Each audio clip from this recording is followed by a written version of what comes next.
अद्भुत प्रभु, अब तो आपकी धुन पर पहाड़ियां भी पिघलने लगी।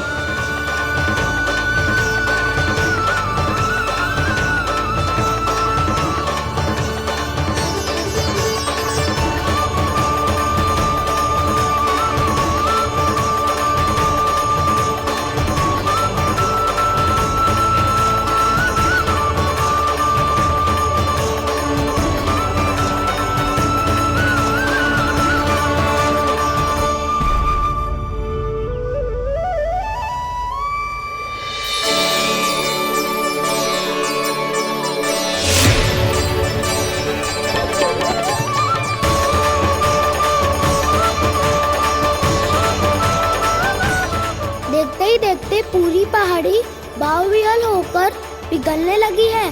प्रभु मुरली बजाने में खो गए हैं और उनके साथ ही खो गए हैं सभी सुनने मनुष्यों, पशु पक्षियों और देवताओं के ही नहीं, जड़ चेतन किसी के लिए को रोक पाना संभव नहीं होगा। कहीं प्रभु की इस मनमोहक मुरली की धुन पर सारा ब्रह्मांड ही ना पिघल जाए। गाना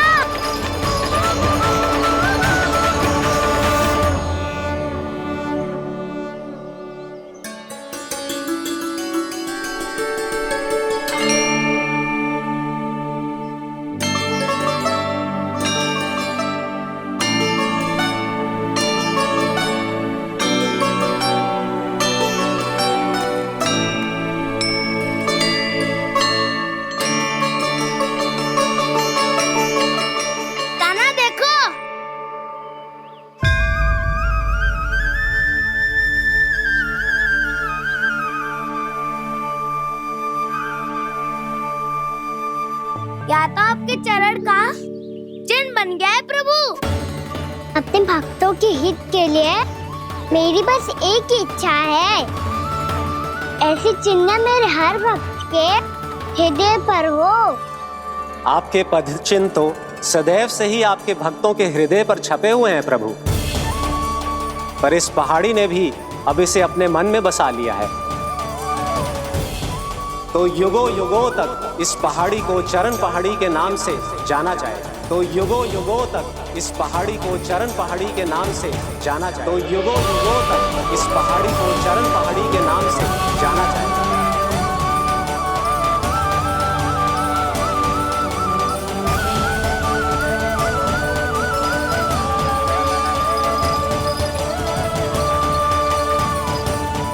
कान्हा, तो हमारे पास से वहाँ कैसे चले गए हो? हमें तो पता भी ना चलो। मैं कहीं ना गया था उज्जवल, और ना ही कहीं जाऊंगा। सदैव यही रहूंगा मैं, तुम सबके पास, तुम सबके मन में। भले ही कोई असुर मुझे तुम सबसे दूर ले जाने का कितना भी प्रयास क्यों ना कर ले।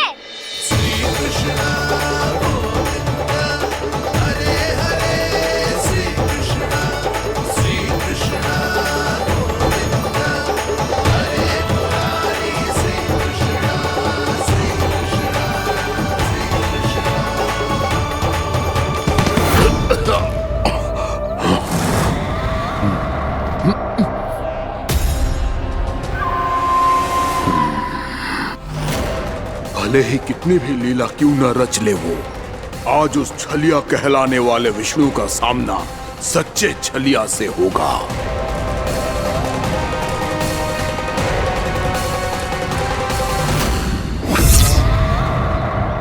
कान्हा, तू कहाँ भटक गए हो? तो नहीं सखा, मैं तो भटके हुए वो मार्ग दिखा रहा था।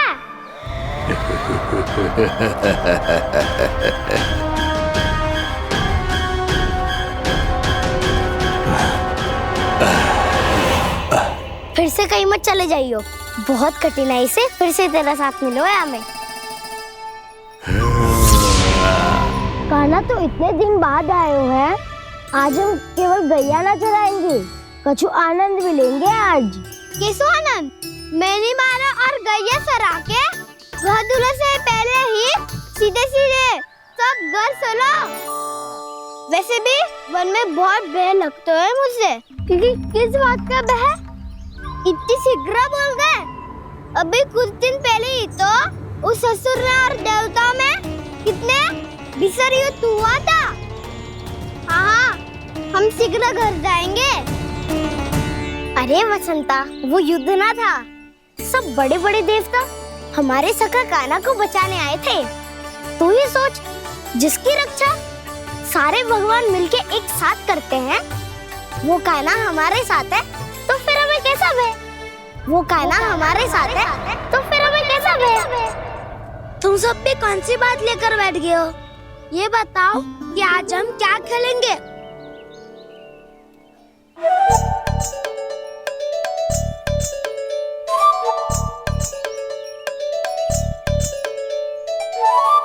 चोर प्रहरी खेले। चोर प्रहरी? हाँ, इस पे एक जन प्रहरी बनते हैं और शेष बनते हैं सब चोर। और चोर का कार्य होगा भागना और छुपना, और प्रहरी का कार्य होगा चोर को पकड़ लेना। अरे वाह कान्हा, क्या खेल बताए हो है। इसमें तो बहुत आनंद आएगा। ये खेल भले ही तुम सब खेलोगे बालकों, पर आनंद तो मैं ही लूंगा।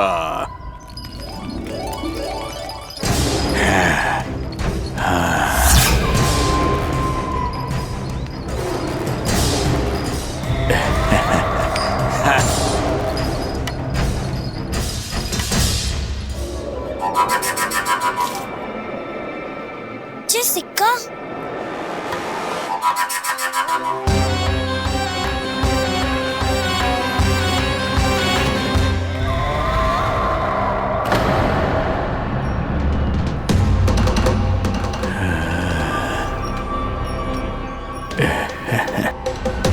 कौन हो तुम? छलिया, मायावी छलिया।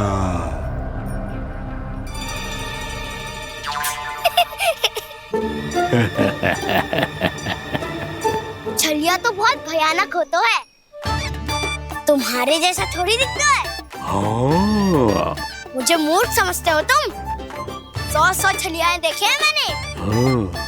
पर मैं उनसे ना घबराता हूँ, उनको मुझसे भय लगता है। हाँ? सच? और नहीं तो क्या, मैं हूँ इतना अनोखा, इतना वीर। तुम्हें विश्वास ना हो रहा है तो चलो मेरे सखाओं से पूछ लो।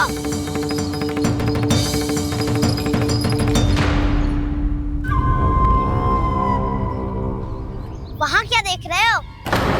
इधर देखो ज्वर।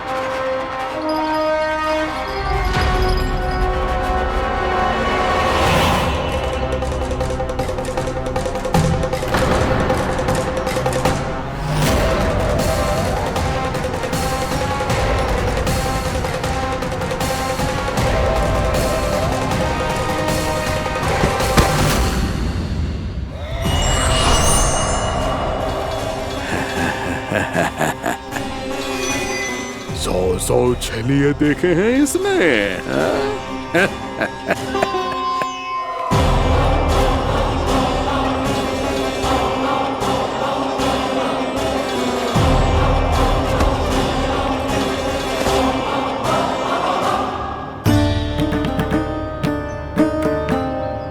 किसे देख रही हो कान्हा?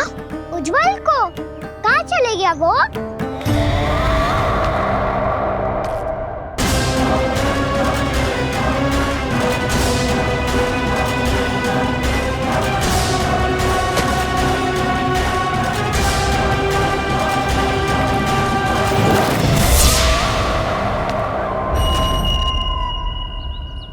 चिंता मत करो कान्हा, उज्जवल यही का ही होगा, आ जाएगा। क्या हो गया कान्हा? तूने कही थी ना कि हम चोर प्रहरी खेलेंगे, तो खेल क्यों ना रहो? तुम्हारी प्रतीक्षा कर रहे थे। वैसे तुम कहाँ रह गए थे?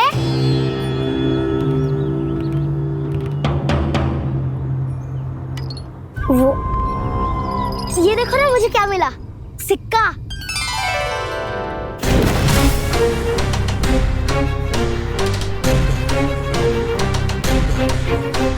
दीदी दिखा दिखा। ना ना, ऐसे ना, ये सिक्का मैं उछालूंगा और जिसके हाथ में आया वो बनेगा प्रहरी और अन्य सब चोर स्वीकार है। यदि मैं प्रहरी बन गया तो बहुत सरलता से इस कृष्ण को पकड़कर गुफा में ले जाऊंगा और वहीं इसकी हत्या कर दूंगा। इसे इसके ही यंत्र में फंसाना होगा मुझे।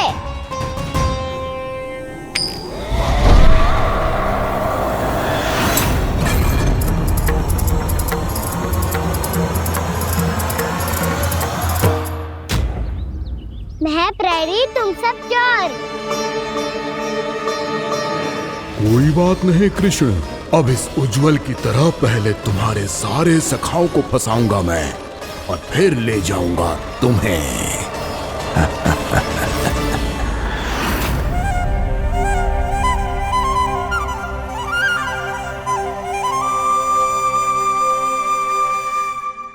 चलो खेल आरंभ करें। काना तो हमें पकड़ना। आंखें बंद कर काना।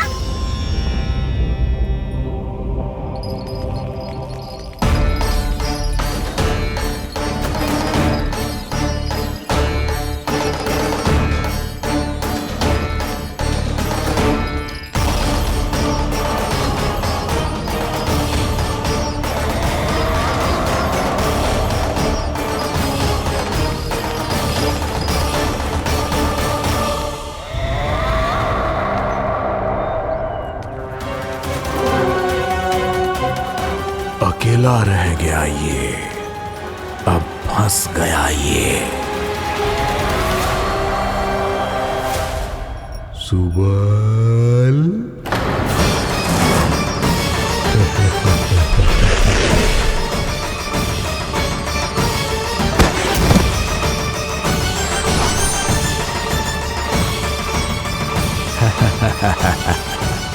इन सब का तो मुझे पता नहीं, परंतु मुझे बड़ा आनंद आ रहा है इस खेल में।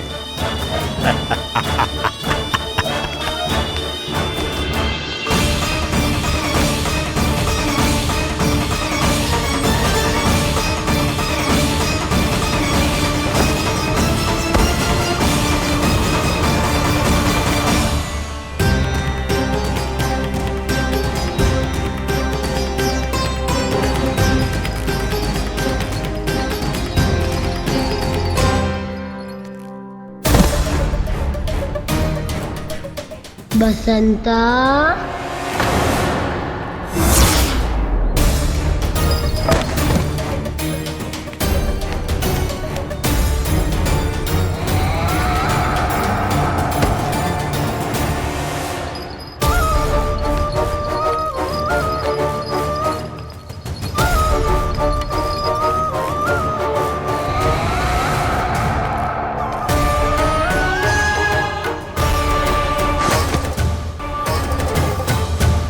ये तो एक एक करके सभी बालकों को अपना शिकार बनाता जा रहा है। प्रभु ऐसा क्यों करने दे रहे हैं? प्रभु की हर लीला का कोई ना कोई उद्देश्य होता है। यदि वो इस असुर को इन निर्दोष बालकों पर अत्याचार करने से नहीं रोक रहे हैं तो इसका भी कोई ना कोई कारण अवश्य होगा।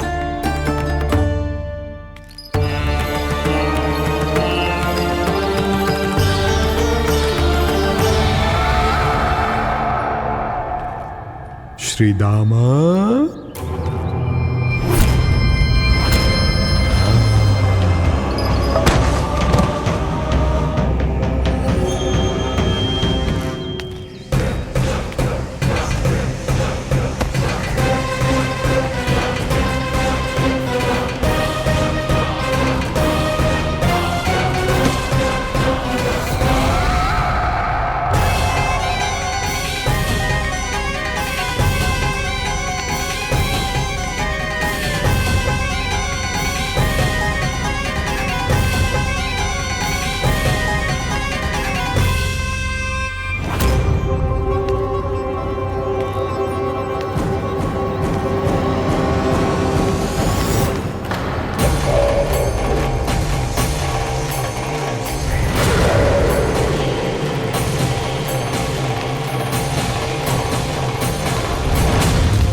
केवल 2 ही बालक शेष बचे हैं। दोनों को पकड़कर ये खेल ही समाप्त कर दूंगा।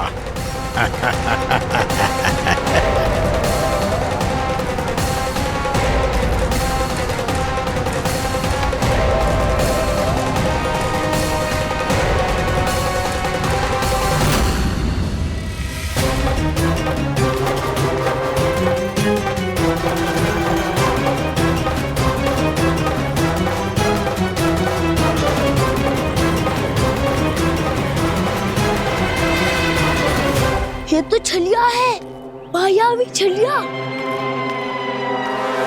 मेरे सभी सखाओं को शिकार बना लिया इसने। मैं इसे नहीं छोड़ूंगा। कान्हा, कान्हा,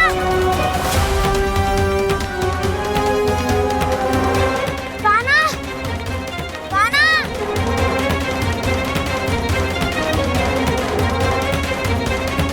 कान्हा। दाऊ,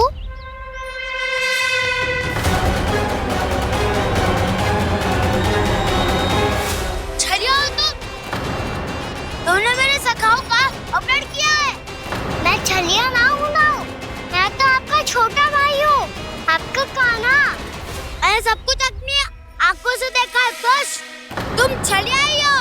रूप बदल बदल कर मेरे सखाओं का अपहरण कर रहे हो। ये क्या कह रहे हो दाऊ? आप ही मुझे नहीं पहचानोगे तो कौन पहचानेगा? कान्हा, ये नहीं, मैं हूँ वास्तविक बलराम, तुम्हारा दाऊ।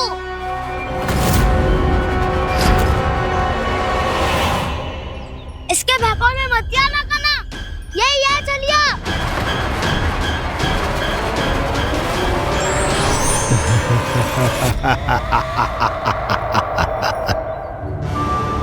बुद्धिमान बालक, केवल तुमने ही पहली बार में माना है कि मैं ही वास्तविक छलिया हूँ। पर हम तुमसे भयभीत नहीं है दस। इसी क्षण हमारे सखाओं को मुक्त कर दो। अच्छा, यदि इतना ही क्रोध आ रहा है तो जाओ, छुड़ा लो अपने सखाओं को।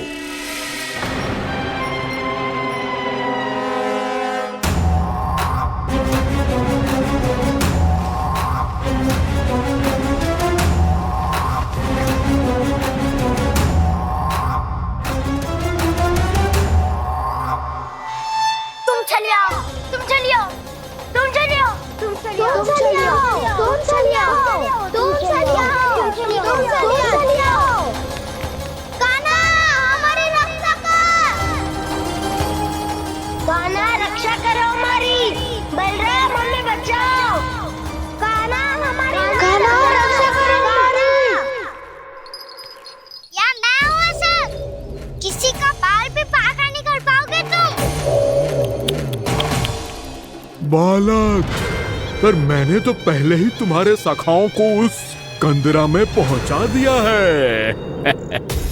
बेचारे इस समय घबरा के रो रहे होंगे, सहायता की भिक्षा मांग रहे होंगे। जानते हो तुम उन सबका अपहरण क्यों कर पाए? क्योंकि मैंने तुम्हें कर नहीं दिया, ताकि मुझे तुम्हारा सामना करने के लिए एकांत मिल सके। अच्छा। जाओ, आप जाके सखाओं को बचाओ। इस दुष्ट के लिए मैं पर्याप्त हूँ।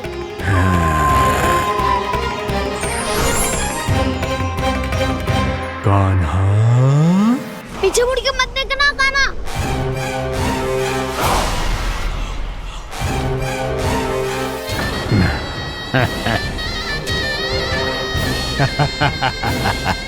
अपने सखाओं की तरह अब तुम भी फंस गए कृष्ण। अच्छी कलाकारी कर लेते हो राणा सर। किसे सिखाया ऐसा स्वांग करना? स्वांग नहीं, माया है ये विद्या मैंने अपने पिताश्री से सीखी है। माया के महान आचार्य मायासुर। तो तुम मायासुर के पुत्र हो, पर जिसके सामने ना माया जाल बुनने का प्रयास कर रहे हो, ये माया के स्वामी है। ये मायाधर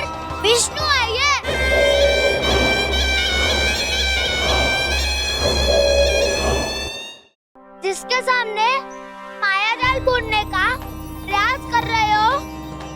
ये माया के स्वामी है, ये मायाधर विष्णु है ये।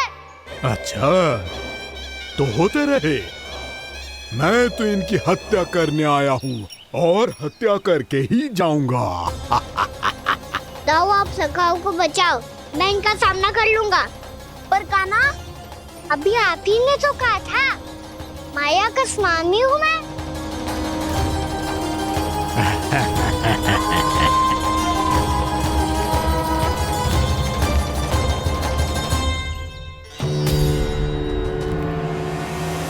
ये तो मथुरा का व्यापारी है।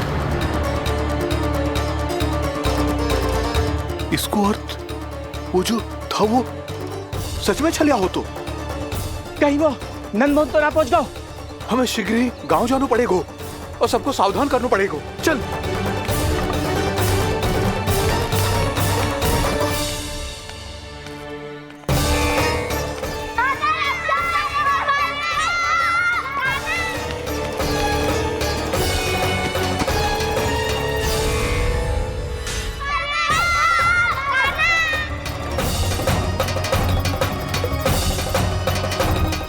यदि तुम्हें लग रहा है कि मेरे छल के वार से बच गए हो तो मुझसे भी बच जाओगे। ये तुम्हारी सबसे बड़ी भूल है कृष्ण। मेरे पास बहुत सारे मायावी अस्त्र हैं जो क्षण भर में ही तुम्हें विष्णु लोक पहुंचा देंगे। तो फिर प्रतीक्षा क्यों कर रहे हो? बालक, मैं परिहास नहीं कर रहा हूँ। मुझे पता है, तभी तो कह रहा हूँ शीघ्र दिखाओ ना। मुझे तुम्हारे सारे मायावी अस्त्र देखने हैं। कैसे बालक हो तुम? मैं यहाँ खेल दिखाने नहीं आया हूँ। तो सभी व्रत क्यों कर रहे हो ब्रह्मासुर? जो करने आए हो वो ही करो ना। अब देखो कैसे तुम्हारे प्राण एक ही वार में इस देह का साथ छोड़कर उड़ जाएंगे। मेरी मायावी अग्नि तुम्हारे भोले भाले से इस मुख को जलाकर भस्म कर देगी।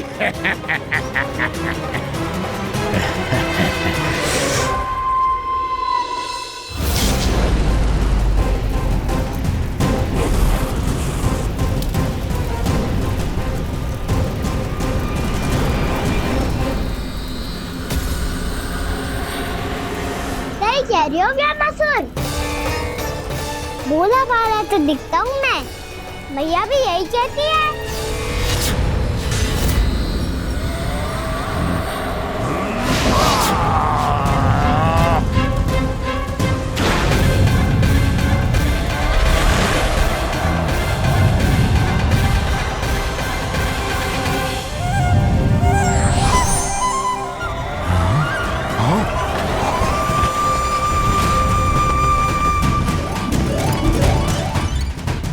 आसन को उपहार देने के लिए बहुत बहुत धन्यवाद ब्रह्मासुर।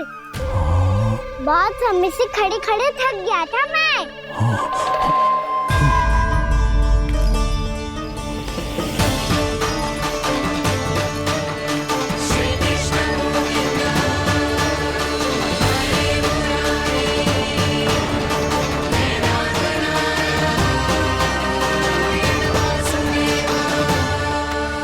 अगला अस्त्र दिखाओ ना।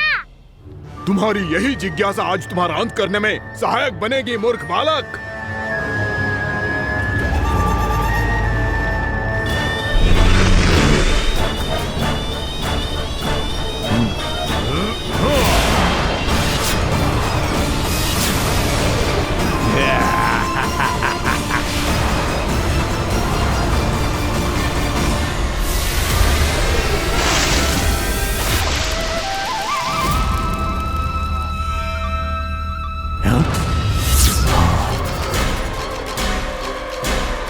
अच्छा, पर प्रक्षालन करना चाहती थे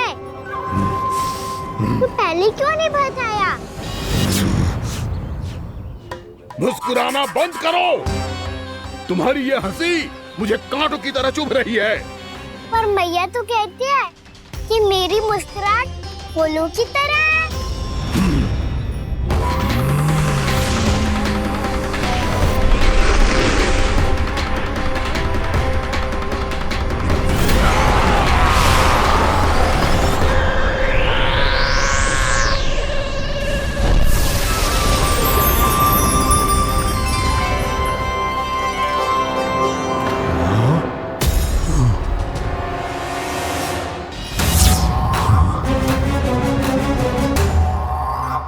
कहा था ना मेरी मुस्कुराहट बिल्कुल इन्हीं फूलों की तरह है।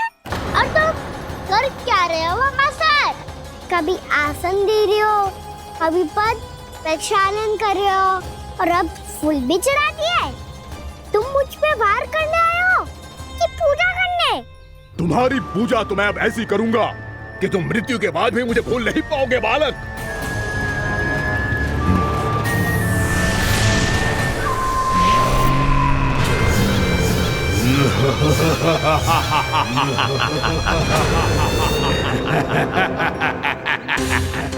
कान्हा, ये चट्टान तो मुझसे हिली ना रही।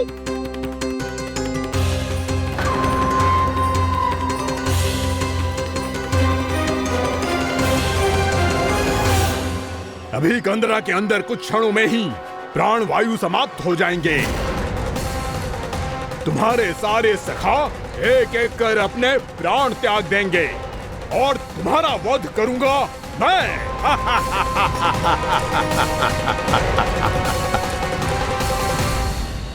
अरे सब जन बच के रहना।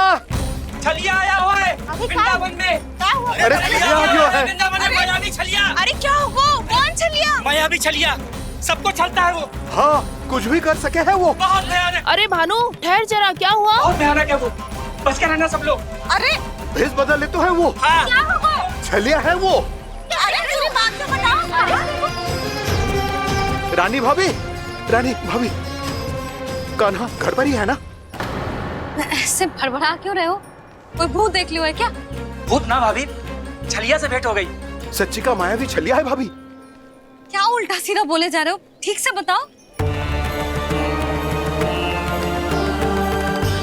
अब बोलो भी। वो कान्हा के पीछे पड़ो है वो। मेरे लल्ला के पीछे? हाँ रानी भाभी, हमारे अचेत होने से पहले हमने उसे ये कहते सुना था कि वो वृंदावन आने वाला है कान्हा से मिलने। हे नारायण, मेरे कान्हा की रक्षा करना। जसोदा जी, मायावी छलिए से बचना बालकों के बस की बात ना है। जीजी, बालक वन में अकेले हैं।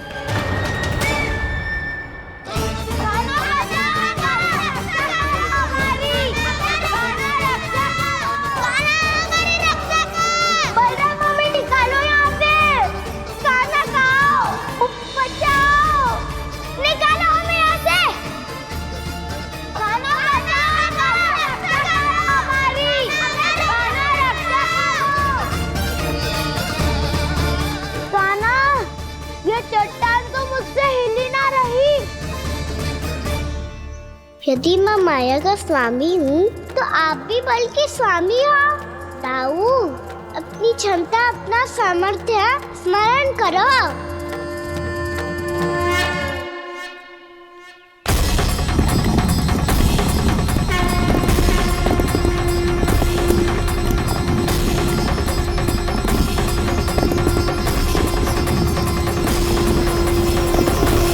इससे पहले कि वो कंदरा का द्वार खोल के तुम्हारे सखाओं को बाहर निकाले, मैं तुम्हारे प्राण ले लूंगा कृष्ण।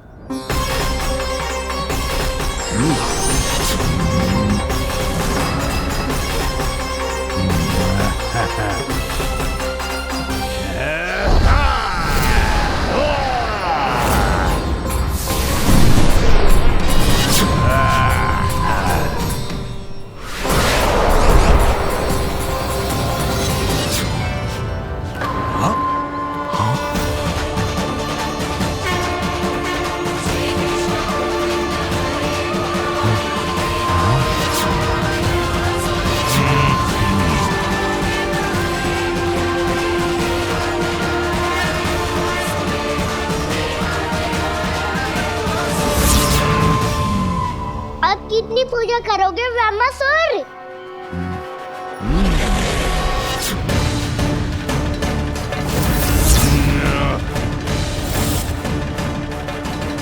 प्रभु तो खेल खिला रहे हैं इससे, और ये खेले जा रहा है विवश होकर, उनकी माया से बाध्य होकर।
जो प्रभु के सामने माया करने आया था, वो स्वयं को ही माया में उलझा हुआ पा रहा है। नारायण नारायण। लो, अब तो तुमने दंडवत प्रणाम भी कर लिया, माया भी कथा भी उपहार में दे दी। तुम चाहते क्या हो ब्रह्मासुर? मेरी शरण में आना है क्या?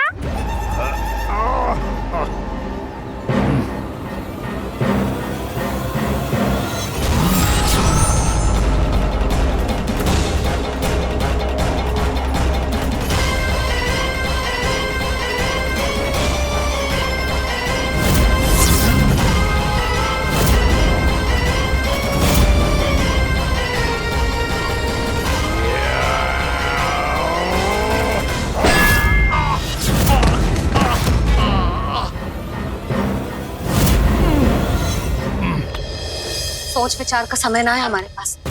अपने बालकों की रक्षा के लिए इसी क्षण में निकलना होगा।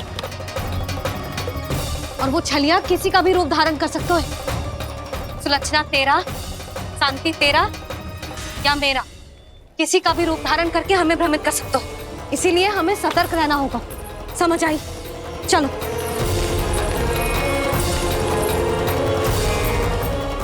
अभी भी समय है ब्रह्मासुर, समय लाओ। यदि मैया आ गई तो बात गड़बड़ हो जाएगी।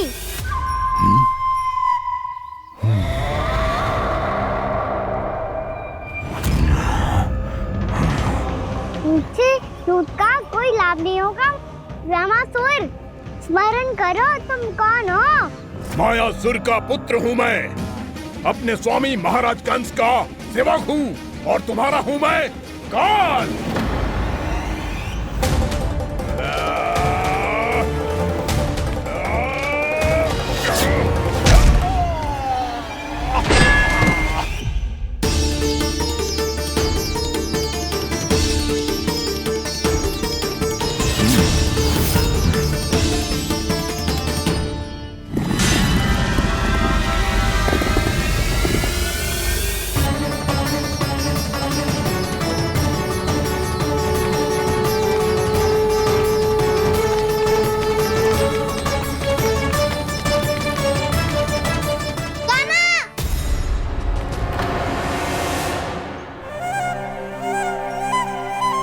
बाबा कहते हैं दुष्टों को पहले बातों से समझाना चाहिए, फिर भी ना माने तो अस्त्र ना उठाना दृढ़ता होती है।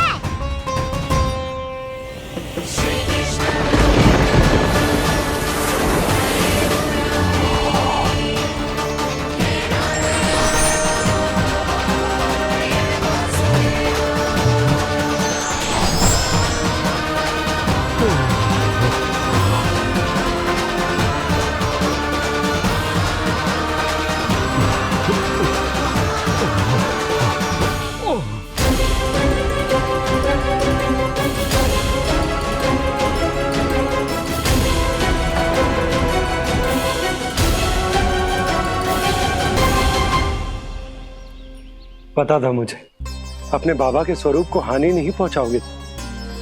सही कही तुमने। पिता की छवि ही पिता के समान भी आनंदीय होती है।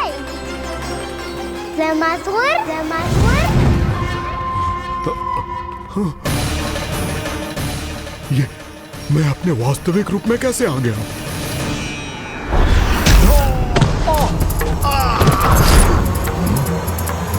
मेरे बाबा का स्वरूप नहीं लेना चाहिए था तुम्हें। मैया ने सिखाया है, भूल को क्षमा किया जा सकता है, पर जानबूझ के किए गए अपराध के लिए दंड ही एकमात्र विकल्प होता है। ये बार बार अपनी मैया का नाम ले रहा है। यदि मैं वो स्वरूप लूं तो अपनी मैया पर वार नहीं कर पाएगा ये।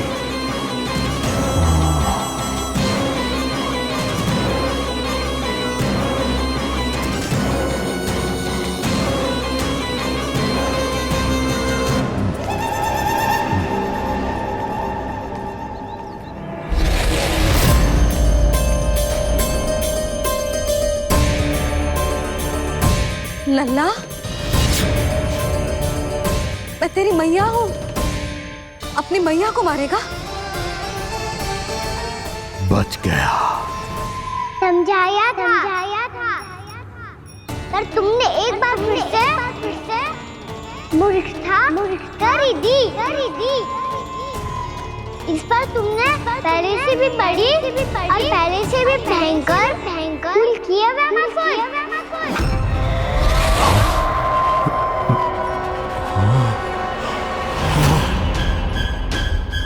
ये क्या हो रहा है मुझे? बार बार मेरा रूप क्यों बदल रहा है? ममता को समझे बिना अधिक समय तक मैया का स्वरूप हरण करके नहीं रख पाओगे रमासुर।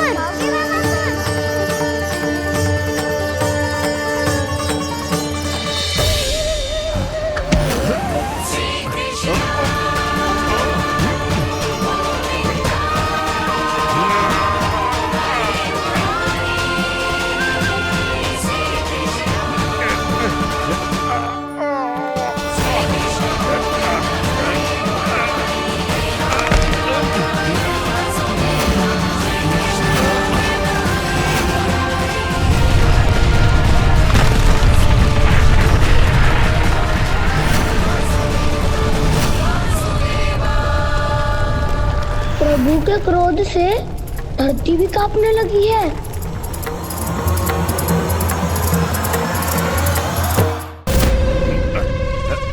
पुत्र को मारने के उद्देश्य से एक मां का रूप लिया तुमने।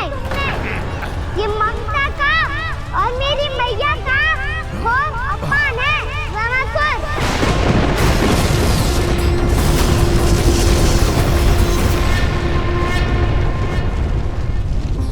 इससे पहले इस असुर के कारण निर्दोष प्राणियों का कोई अहित हो, मुझे कुछ करना होगा।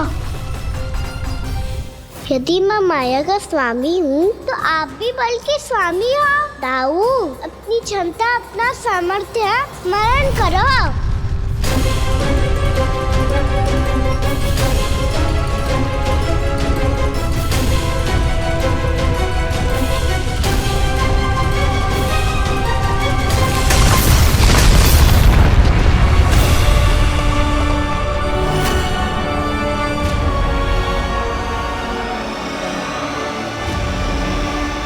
अद्भुत बलदाऊ, अद्भुत। अपने बल का उचित प्रयोग करके आपने प्राणियों को हानि होने से बचा लिया और ये भी सिद्ध कर दिया कि इस युग में आपसे अधिक बलवान और कोई नहीं होगा। आज से आप बलदेव के नाम से भी जाने जाएंगे। आज से आप बलदेव के नाम से भी जाने जाएंगे। आपके चरणों का ये चिन्ह युगों युगों तक आपके बल की कथा कहता रहेगा। बलराम का चरण चिन्ह।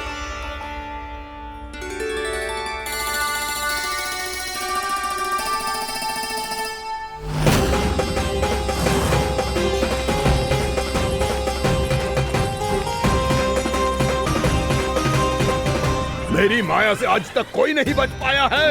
एक बार मुझे छोड़कर देखो, फिर पता चलेगा कि मैं हूँ कौन। पहले ये तो देख लो कि मैं कौन हूँ।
कुछ वरन आया हुआ मसूर।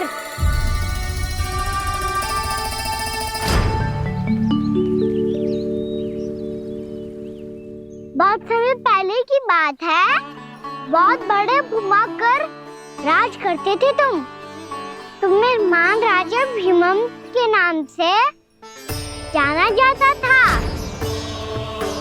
सब कुछ था तुम्हारे पास, पर शांति नहीं थी। इसीलिए शांति की खोज में अपना संपूर्ण राज अपने पुत्रों को सौंप कर मलय पर्वत की ओर चल दिए। अनेक वर्षों की तपस्या के बाद तुम्हारे तप की कीर्ति चारों ओर फैलने लगी, और फिर सच्चे तपस्वी की धूप में तुम्हारी ख्याति से प्रभावित होकर महर्षि उलट तुमसे भेंट करने आए। राजा भीमरथ, आपने ईश्वर की प्राप्ति के लिए सब कुछ छोड़ दिया, पर अपना अभिमान नहीं छोड़ पाए। इसीलिए मेरे आगमन पर सम्मान के साथ खड़ा होना तो दूर, मेरा अभिवादन भी नहीं किया। अभिमान तपस्वी का गुण नहीं होता है राजन, अभिमान राक्षसी गुण है। इसलिए मैं आपको श्राप देता हूँ कि आप अगले जन्म में एक राक्षस के रूप में जन्म लेंगे, एक राक्षस के रूप में जन्म लेंगे। मुझे क्षमा कर दीजिए महर्षि, मैंने जानबूझकर आपका अपमान नहीं किया है। मैं तो यहाँ पर शांति की खोज में आया था। अपने भीतर के संसार में गहरे सोच विचार में डूबा हुआ था मैं। मुझे क्षमा कर दीजिए महर्षि, मुझे क्षमा कर दीजिए। अपनी भूल का आभास प्रायश्चित की ओर पहला पग होता है। मैं अपना श्राप तो वापस नहीं ले सकता, परंतु आपको एक वचन अवश्य दे सकता हूँ। जब भी प्रभु नारायण का अवतार होगा, आपको उचित समय पे वो वरदान देंगे जिसकी आप लंबे समय से प्रतीक्षा कर रहे हैं।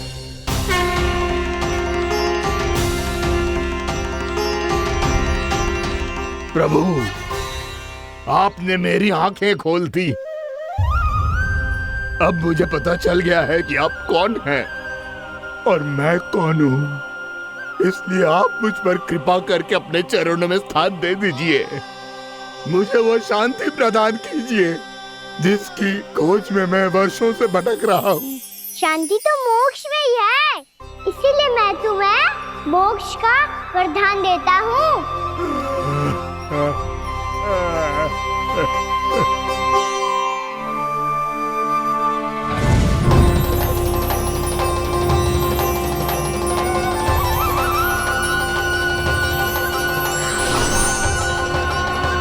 प्रभु की ये लीला सदैव स्मरण रखी जाएगी।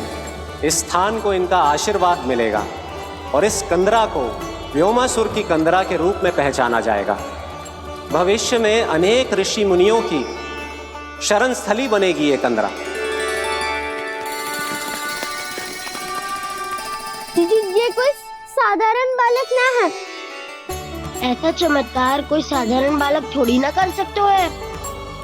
तुम सत्य कह रहे थे बलराम, कान्हा सच्चे में भगवान ही है। तभी तो सब देवता इसे बसाने और इसकी ओर से युद्ध करने आते हैं। तुम सब ऐसे आंखें फाड़ के क्यों देख रहे हो मुझे?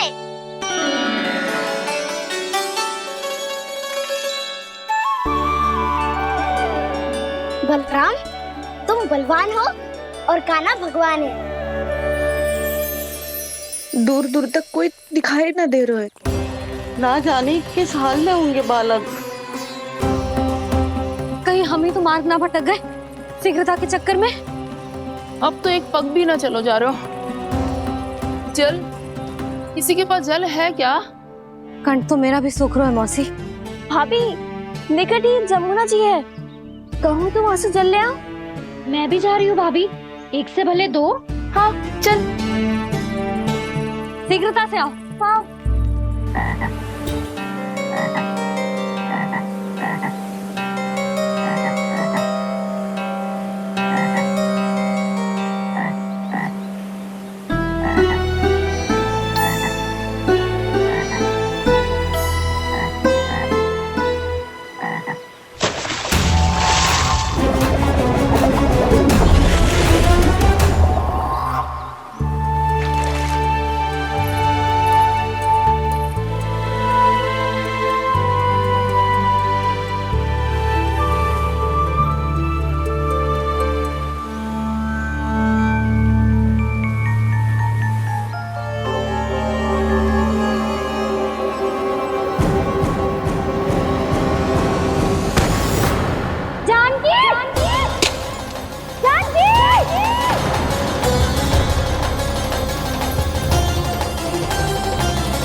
जानकी, जानकी, क्या होगा इसे? देखो ना जी, अब छलिया की सूचना मिलते ही हम सब बालकों को ढूंढने चली गई और ढूंढते ढूंढते सबको बहुत प्यास लगी आई जी। तो जानकी जमुना जी की नदी से जल लेने गई और उसने जमुना जी का पानी पिया और उसकी जेदशा हो गई। बालक कहाँ है? वो ठीक तो है ना? ऊपर से सब ठीक है, पर भीतर से बहुत भयभीत है सब। जानकी तो बिल्कुल नीली पड़ गया है। लग तो है विष फैल गया है इसको पूरे तन में। मथुरा के सर्वश्रेष्ठ विदेह जी को बुलाए गए हैं उसके उपचार के लिए। जैसे ही इसने जल को मुंह से लगाया, ये गिर पड़ी। चटपटाने का अवसर भी ना मिलो। हाँ वैद्य जी, और निकटी मृत पशु भी पड़े हुए थे। हाँ, मैंने भी अस्थियां देखी थी। इसका तो यही अर्थ हो सकता है कि समस्या वहाँ के जल में ही हो। वैद्य जी, आप रोगी की नाड़ी पे ध्यान दो ना। जे गोपिया क्या कह रही है उसे सुनने की आवश्यकता ना है। जब तक विष के कारण का पता नहीं चल जाता, हम उपचार कैसे कर सकते हैं रानी जी? जी, वो निकट ही यमुना जी में एक विशेष क्षेत्र है। ये सब उसी के जल की बात कर रहे हैं। तब तो ऐसा भी हो सकता है कि किसी विषैले सर्प के काटने का प्रभाव हो। पर सर्प के काटने का चिन्ह ना है उसके तन पे। सर्प जब काटता है तब उसके दांत के चिन्ह बन जाते हैं। मुझे पता है, बड़े बड़े सर्प को काटते हुए देखो है मैंने। एक दिन अब बस कर उज्जवल, ये बड़ी बड़ी हाँकने का समय ना है। पर यदि सर्प ने ना काटा है, फिर जानकी की ये दशा किसने की? अवश्य किसी राक्षस ने की होगी। नाना, कोई विषैला पशु भी तो हो सकता है। यह अवश्य किसी महाविषैले सर्प के विष से हुआ है। सर्प ने भले ना काटा हो, लेकिन यह अवश्य ही किसी महाविषैले सर्प के विष के कारण हुआ है। कालिया नाग। कालिया नाग?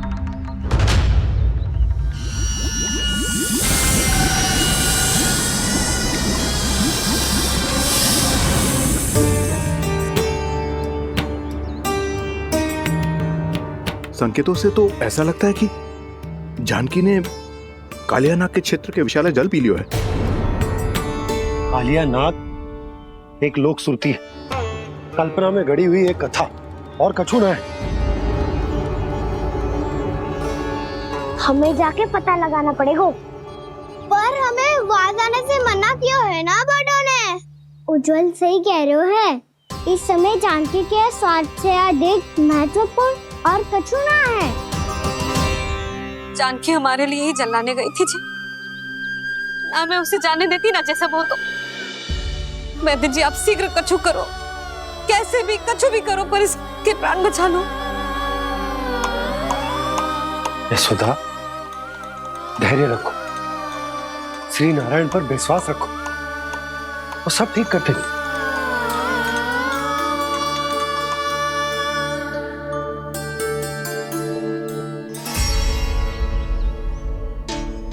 विष की काट की मेरे पास जितनी जड़ी बूटी थी मैंने सब अर्क बना के पिला दी, पर इसकी दशा में अभी तक कोई सुधार नहीं दिख रहा है।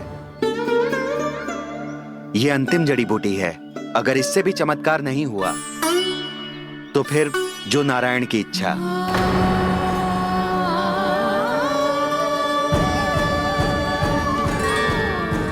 पर कोई तो उपाय होगा जानकी को बचाने का।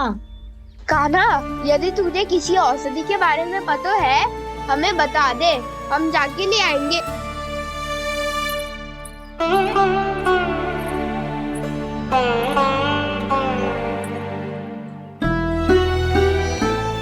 हे नारायण, हे प्रभु, मेरी जानकी के प्राण बचा ले प्रभु। क्या तो मैं अपने आप को कभी क्षमा न कर पाऊंगी। ये सारी मेरे ही कारण बनाई थी। उसकी रक्षा करो प्रभु, मेरी पुकार सुनो। कान्हा, तूने हमें बकासुर से बचाया था ना? और बकासुर से भी तो, और छन्ने से भी तो तूने ही बचाया था ना हमें। क्या ऐसा कोई उपाय ना है जानकी को बचाने का? धन्वंतरी,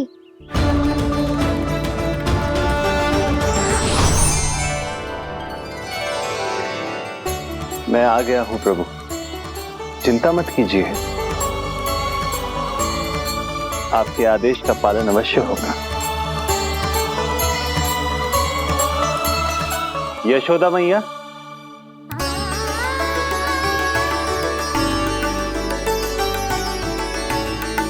मैया आपको कोई पुकार रहा है।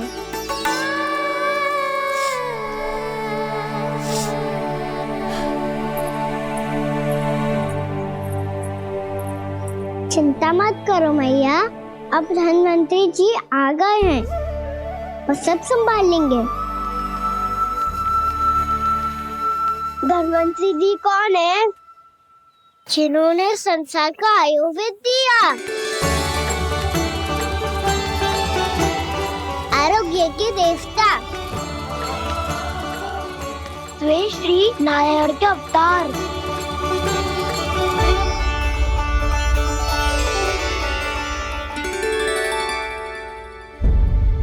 मुझे पता चला है कि आपको वेद की आवश्यकता है। हाँ हाँ, भीतर आइए। आइए आइए वैद्य जी, जी रहे। मथुरा का सर्वश्रेष्ठ वैद्य अर्थात मैं यहाँ आ चुका हूँ और रोगी को जितनी औषधि की आवश्यकता थी सब दे चुका हूँ। निश्चित रूप से आपने विष की काट के लिए बहुत ही उत्तम अर्क तैयार किया है, इसीलिए किसी और वैद्य की आवश्यकता नहीं है। किंतु आप अकेले कितना कुछ करेंगे वैद्यराज, मुझे अपना सहायक ही बना लीजिए। पर जो करना था मैं पहले ही कर चुका हूँ। हाँ, वो तो आप कर चुके हैं, बस रोगी के तन से विष निकालना शेष है ना वैद्यराज? हाँ हाँ, बस वही शेष है। इनके रक्त को विष रहित करने में मैं आपकी सहायता करूंगा। पहले ये संजीवनी मानी जाने वाली इन लाल फूलों की बूटी को भी घिसना है ना?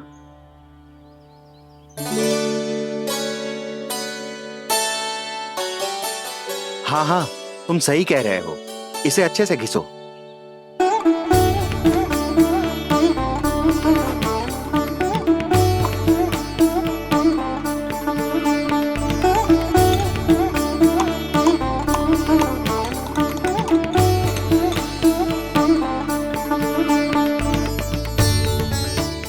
और ये नीले फूलों को भी तो मिलाना है ना?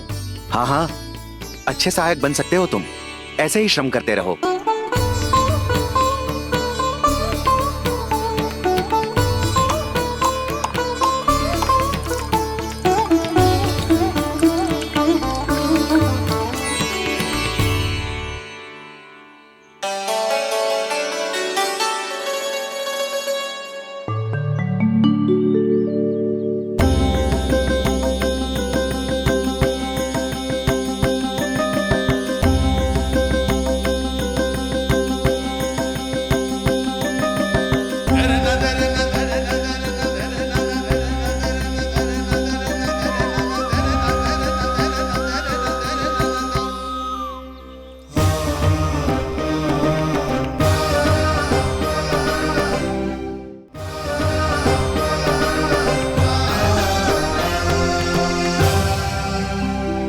जानकी स्वस्थ हो जाएगी ना धन्वंतरी जी? धन्वंतरी? प्रभु, अब मैं क्या करूं? आपने तो स्वयं ही मेरी पहचान उजागर कर दी। जी क्या करो कान्हा? आप सब ऐसे क्यों देख रहे हो? मैया कहती है ना, सभी वेद धन्वंतरी जी का ही रूप होते हैं। वाह कृष्णा, चतुर तो हो तुम। वैसे वास्तविक धन्वंतरी मैं हूँ। मेरा अर्थ है वास्तविक वैद्य मैं हूँ। ये तो मेरा सहायक है, मुझे पूरा विश्वास है बिल्कुल ठीक हो जाएगी। वैसे ही थोड़े ना मुझे मथुरा का सर्वश्रेष्ठ वैद्य कहते हैं लोग।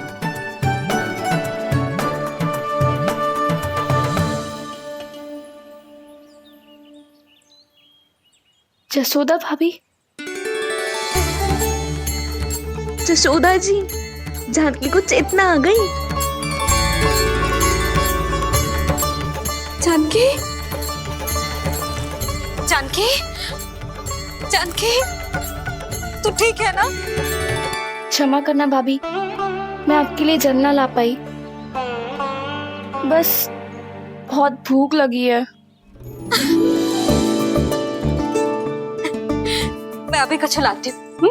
जानकी माखन खाओगी?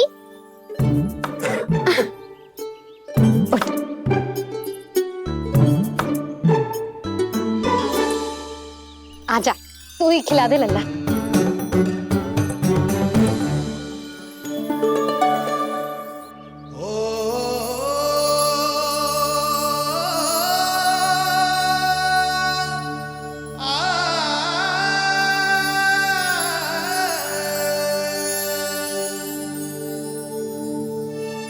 तुम सब मेरे लल्ला को माखन चोर कहती हो ना?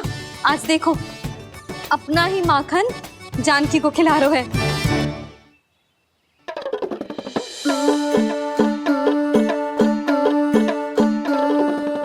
थोड़ा और विश्राम कर लो।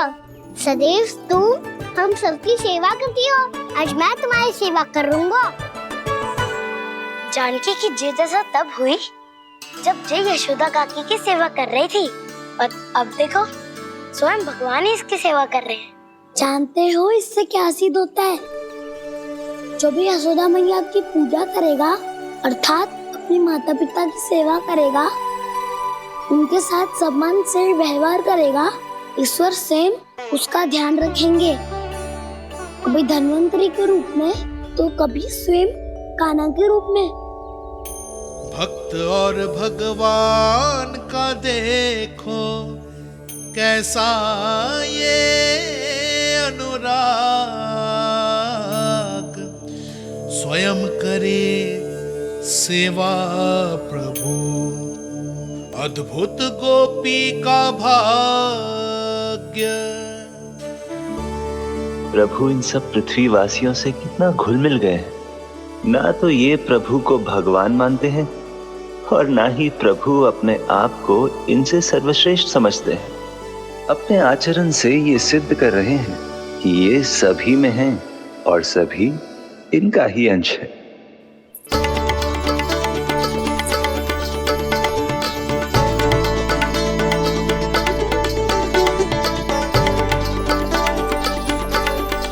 प्रभु,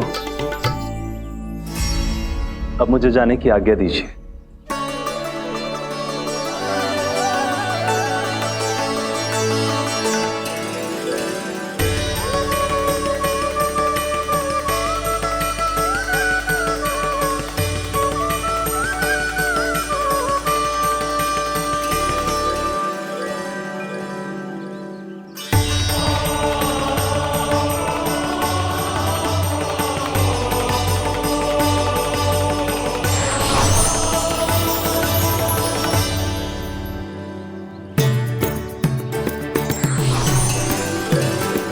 कान्हा ने तो सच्ची में धन्वंतरी जी को बुला लिया था।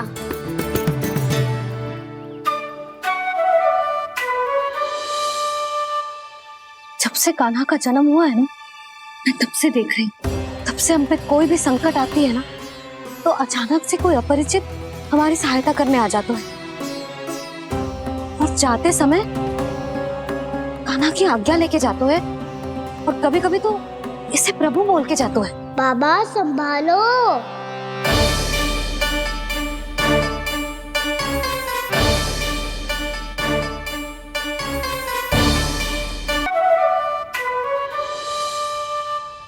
जब से कान्हा का जन्म हुआ है ना, मैं तब से देख रही हूँ, तब से हम पे कोई भी संकट आती है ना, तो अचानक से कोई अपरिचित हमारी सहायता करने आ जाते हैं, और जाते समय कान्हा की आज्ञा लेके जाते हैं, और कभी कभी तो इसे प्रभु बोल के जाते हैं। बाबा संभालो। यशोदा, इस जानकी को चढ़ो है और विचित्र विचार तुम्हारे मन में है। अरे सब जानते हैं कि हमारा परिवार राजसी, तुम्हें पता ना चलते हो वो, पर हमारे कान्हा को सब राजकुमार ही समझते हैं देखकर, इसीलिए उसे सम्मान देने के लिए सब ऐसा ही करते हैं, और कोई बात ना है।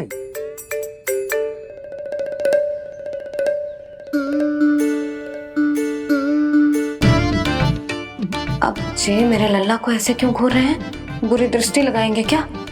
वैद्यराज जी, आपके सहायक तो गए, अब आप यहाँ क्यों? वो क्या है ना, मैं अपने रोगी का निरीक्षण करके पूरी तरह से संतुष्ट होकर ही जाता हूँ।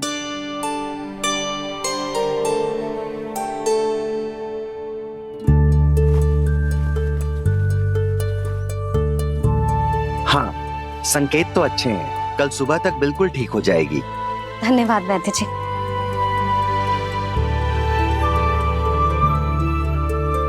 बस तो फिर हम कल पकड़न पकड़ाई खेलेंगे जानकी।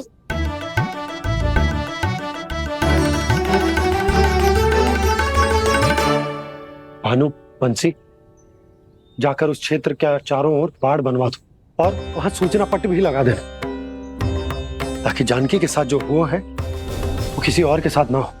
शीघ्र जाओ। जी ठीक है।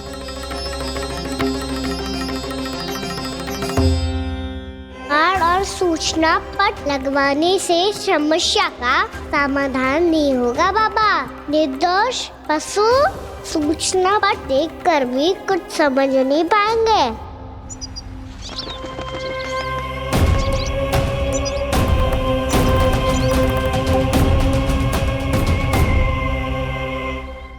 तो तुम्हारे कहने का अर्थ यह है कि व्योमासुर मारा जा चुका है, और वो बालक अब भी जीवित है। हाँ महाराज, मैंने गोप बालकों को कहते सुना था कि कृष्ण ने छलिया को मोक्ष दे दिया है, पर वृंदावन सुरक्षित नहीं है महाराज। वो एक बहुत बड़ी समस्या से जूझ रहे हैं। कैसी समस्या? गांव के निकट क्षेत्र में किसी विषैले सर्प का निवास है। उसके विष का प्रभाव इतना भयानक है महाराज, जैसे विष ना हो, स्वयं हलाहल हो। मेरी कोई भी औषधि रोगी का उपचार नहीं कर पा रही थी। निकट के क्षेत्र में कहां है वो सर्प? गोप मानते हैं कि वो सर्प गांव के निकट यमुना नदी के जल में रहता है। मुझे तो लगता है महाराज, ये कालिया नाग की कथा कोई किंवदंती या लोक श्रुति नहीं, एक सच्चाई है, एक विषैली सच्चाई।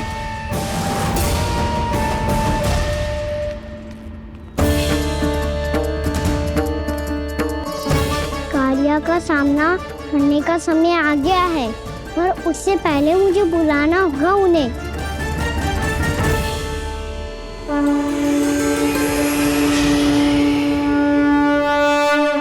संसार के दारुण भय का नाश करने वाले, सभी कष्टों का हरण करने वाले, विश्व का समस्त ऐश्वर्य प्रदान करने वाले, कमल जैसे लोचन, मुख और चरणों वाले आजानुभुज श्री राम को मैं बार बार नमस्कार करता हूँ। आपदामपहर्तारं दातारं सर्व संपदा लोकाभिरामं श्री रामं भूयो भूयो नमाम्यहम्। कागभूसुंडी, कागभूसुंडी, कागभूसुंडी। प्रभु क्षमा करें, मुझे जाना होगा।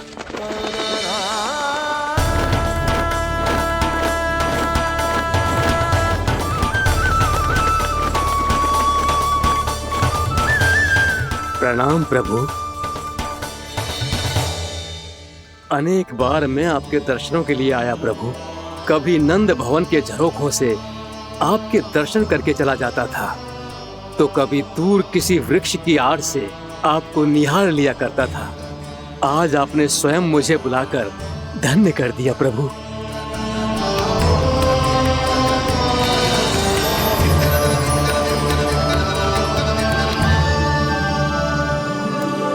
मैंने आपको यहाँ एक विशेष कारण से बुलाया है। आपके श्राप से इस कालिया नाग को मुक्त करने का समय आ गया है। ये तो बहुत ही उत्तम समाचार है प्रभु। इतने वर्ष बीत गए, मुझे आज भी स्मरण है वो दिन जब मैंने उन्हें श्राप दिया था। अपने क्रोध पर नियंत्रण खोकर बहुत बड़ी भूल कर दी थी मैंने प्रभु। बीती हुई घटनाओं पर दुखी होके कोई लाभ नहीं है। हमें भविष्य की ओर देखना होगा।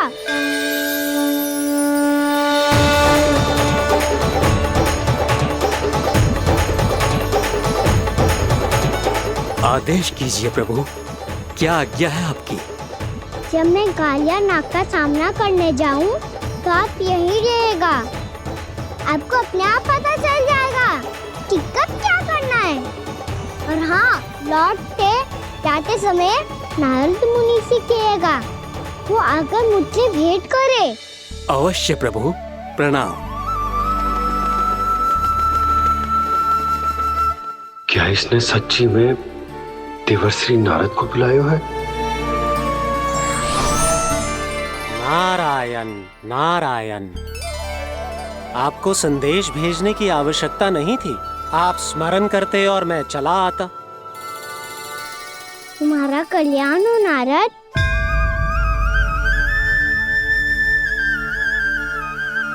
मैंने तुम्हें एक विशेष कार्य के लिए बुलाया है।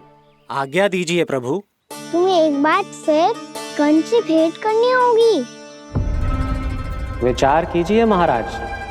क्या आप बिना किसी शंका के कह सकते हैं कि कौन सी पंखुड़ी पहली है और कौन सी आठवीं? उस दुष्ट से भेंट करना स्वयं कीचड़ में उतरने के समान है प्रभु। कमल पुष्प प्राप्त करना हो तो कीचड़ में उतरना पड़ता है नारद। आपका आदेश तो मैं स्वप्न में भी नहीं टाल सकता प्रभु। कंस कालिया नाग के बारे में जान गया है, पर वो उसका सामना करने का साहस नहीं कर पाएगा। मैं आतुर हूँ प्राप्ति, मूर्ख नहीं। मेरी बुद्धि फिर नहीं गई है। मैं स्वयं उस कालिया जैसे महाविषैले सर्प के सामने खड़ा हो जाऊं और अपने ही काल को आमंत्रित कर लूं।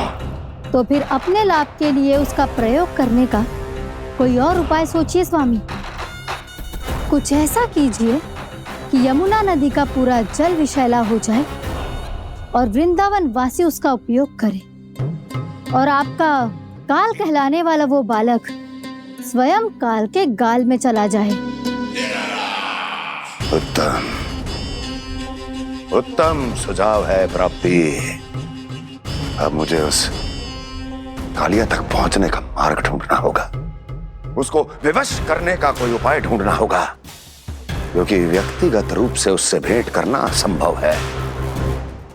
असंभव। आप सही कह रहे हैं प्रभु। कंस में उतना सामर्थ्य नहीं कि वो कालिया नाग का सामना स्वयं कर सके। वैसे तो कालिया गरुड़ देव का भी सम्मान नहीं करता, तो फिर वो कंस का सम्मान क्यों करेगा भला? नहीं करेगा, पर कंस तुम्हारा सम्मान अवश्य करेगा। नारद तुम्हारी बातें भी सुनेगा और मानेगा भी। ये मेरी योजना का बहुत ही महत्वपूर्ण भाग है। तुम कंस के पास जाओ और कहो कि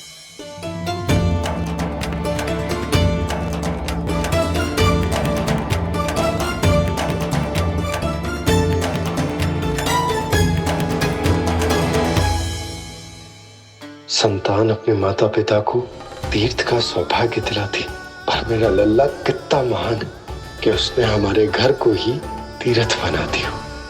ऐसा तीर्थ जहां मेरी आंखों के सामने भक्त और भगवान का मिलन हो रहा है। जो आज्ञा प्रभु।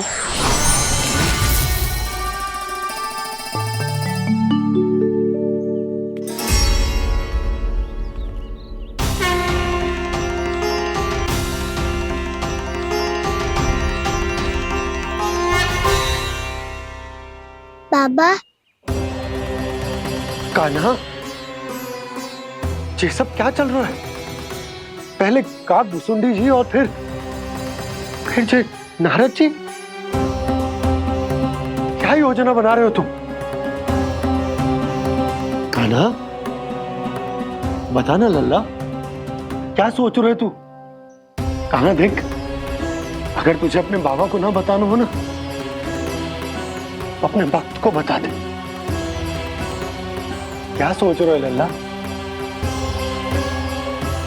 क्या करने वाले हो आप?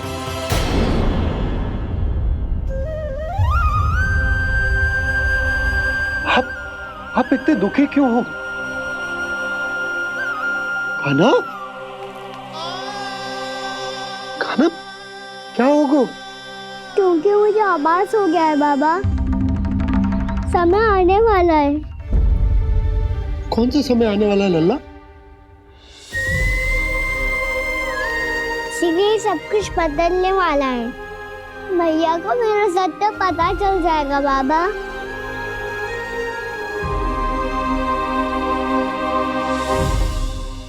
पर लल्ला, इसका काग भुसुंडी और कालिया नाग से क्या संबंध है? ऐसा क्या हुआ था और क्या होने वाला है?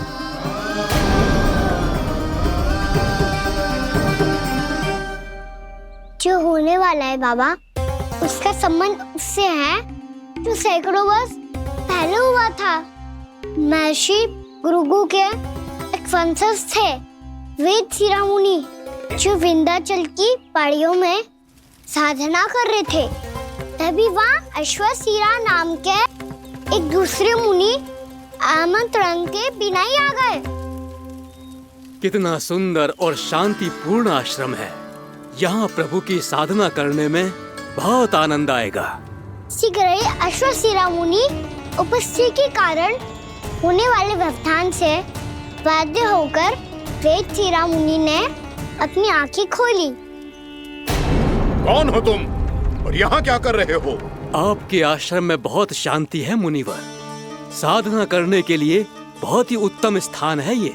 मैं चाहता हूँ कि मैं भी यहाँ। आप यहाँ साधना करना चाहते हैं, लेकिन इतना भी नहीं जानते कि किसी के आश्रम में प्रवेश करने से पहले उसकी आज्ञा लेनी चाहिए। आप ये भी नहीं जानते कि यदि कोई यज्ञ कर रहा हो तो बिना अनुमति के वहाँ प्रवेश करने से उसकी यज्ञ साधना भंग हो सकती है। आप क्या साधना करेंगे मुनि? आप तो साधना के योग्य ही नहीं हैं। इतना अपमान! एक मुनि के मुख से इतने कड़वे शब्द शोभा नहीं देते। मैं तुम्हें श्राप देता हूँ, जितनी विषैली तुम्हारी जिह्वा है उतने ही विषैले सर्प बन जाओ तुम। और ऐसा सर्प जो सांस भी ले तो निकट का वातावरण दूषित हो जाए। तुम्हारे इस दुस्साहस के लिए मैं तुम्हें श्राप देता हूँ कि तुम अभी इसी क्षण कौवा बन जाओ, और ऐसा कौवा जो कांव कांव करके अनर्गल प्रलाप करता रहे।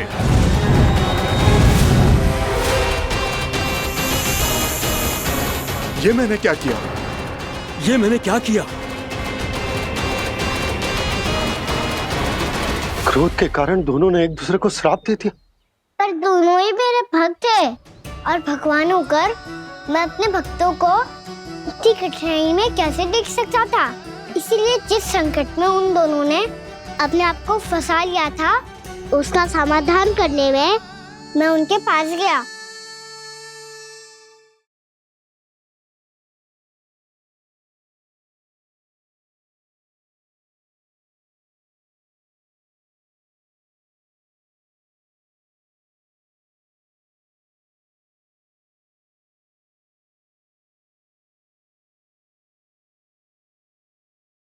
तंग करे मैया को खिजाए, खेले रूठे मनाए।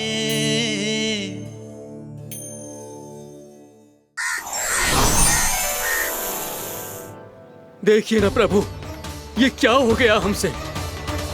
हमारी रक्षा कीजिए प्रभु, मार्ग दिखाइए हमें। क्रोध पर नियंत्रण ना होने के कारण आप दोनों ने एक दूसरे को बहुत ही भीषण संकट में डाल दिया है। अब दोनों ही तपस्वी, तप के बल से दिए गए आपके श्राप को लौटाना भी संभव नहीं है। प्रभु कोई तो उपाय होगा, हम आपके शरण में हैं प्रभु। अपराध तो हमसे हुआ है प्रभु, पर अब आपसे ही आशा है। कुछ ऐसा कीजिए भक्त वत्सल, जिससे हम दोनों के श्राप का प्रभाव कुछ कम हो जाए। आप दोनों ही मेरे भक्त हैं, इसलिए आपकी पीड़ा का निवारण करने का एक उपाय है मेरे पास। वेद शिरामुनि, जब आप कालिया नाग बनेंगे तो आपको मेरे चरणों को अपने शीश पर धारण करने का सौभाग्य मिलेगा। और अश्र शिरामुनि, आप काग योनि होने के बाद भी आप श्रेष्ठतम ज्ञान और सर्वाधिक यौगिक सिद्धियों के स्वामी होंगे और प्रवचन दिया करेंगे। इसके बाद अश्वशिरा मुनि काक भुसुंडी बन गए, जिन्होंने आगे चलकर सेम गरुड़ देव को रामायण सुनाई। और मुनि वेदशिरा महर्षि कश्यप और देवी कत्रियों के पुत्र कालिया नाग बनकर जल में। और अब वही कालिया नाग जमराज में, जिनके कारण जानकी के प्राण लगभग चले ही गए थे। अब कालिया नाग को उचित स्थान पर भेजने का समय आ गया है बाबा। पर ये तो अच्छी बात है कान, वेदशिरा मुनि को दिया हुआ तुम्हारा वचन भी पूरा हो जाएगा, जमुना जी की शुद्धि भी हो जाएगी। इस सब के बाद भी तुम दुखी क्यों हो? क्योंकि इसके बाद मैया के सामने मेरा रहस्य खुल जाएगा बाबा। उन्हें पता चल जाएगा कि उनका बालक कोई साधारण बालक ना है। भविष्य में जो होने वाला है उसे सबके सामने घटने से रोकना मेरे लिए भी संभव ना होगा। मैया को सब पता चल जाएगा। क्या पता चल जाएगा रे मुझे?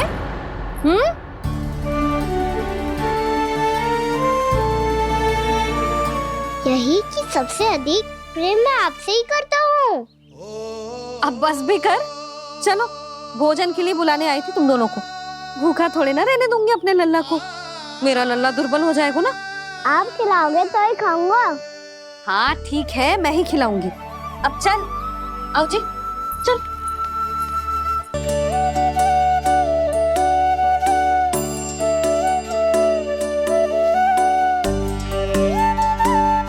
मैया खेलो ना मेरे साथ। मैया सुनो ना, मेरी बात ना मानोगी? अभी बहुत कार्य पड़े लल्ला, देख जानकी को औषधि भी देने जानो है ना। औषधि मैं दे दूंगा, फिर तो खेलोगी ना मेरे साथ।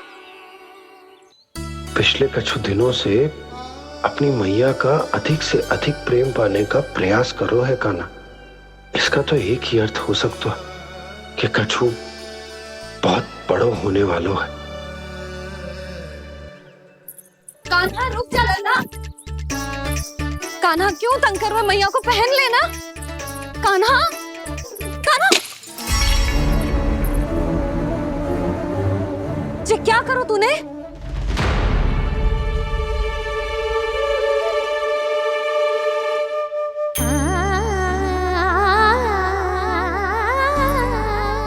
अच्छा ठीक है, अब मुंह लटकाने की आवश्यकता ना है।